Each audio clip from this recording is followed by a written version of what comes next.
Jozef Hambálek trvá na svojej nevine a žiada o vyradenie zo sankčného zoznamu. Jeho meno v tomto zozname odmieta aj vláda. Hambálka tam zaradila ešte v júli 2022 Rada Európskej únie. Zdôvodnila to tým, že je šéfom európskej vetvy motocyklového klubu Noční vlci, ktorí sú napojení na Rusko.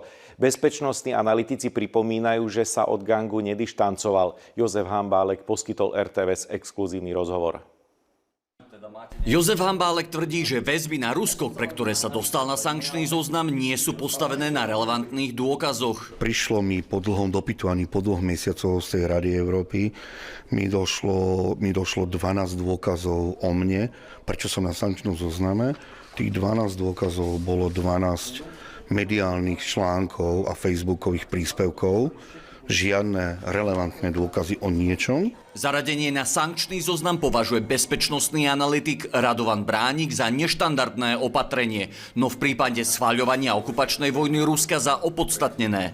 Osoba zaradená na sankčný zoznam pritom nemusela spáchať trestný čin. My hovoríme aj o tzv. Mäkkom vplyve, hovoríme o ľuďoch, ktorí sa možno nedopúšťajú trestnej činnosti v zmysle trestnoprávnej, ale dopúšťajú sa podielu na vplyvových operáciách v prospech Ruskej federácie.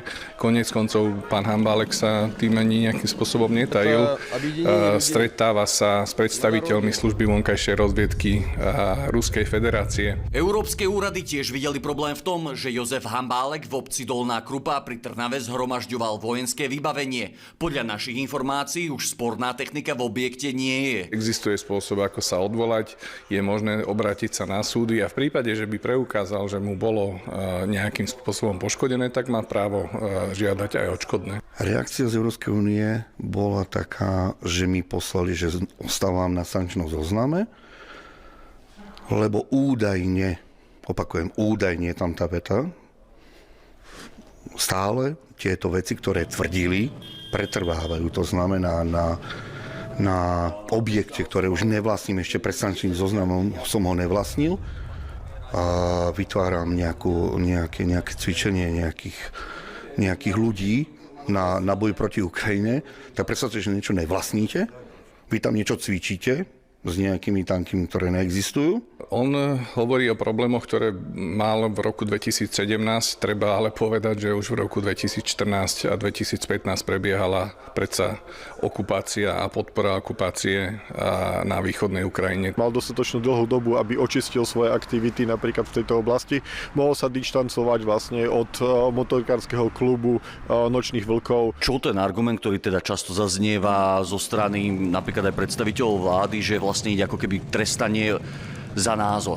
To, čo ale robí pán Hambálek už celé roky, je aktívna, systematická, dlhodobá účasť a spolupráca s ľuďmi, ktorí vykonávajú rozviednú činnosť voči Slovenskej republike. To je jednoducho fakt. Toho robí adeptom na členstvo v týchto zoznamoch.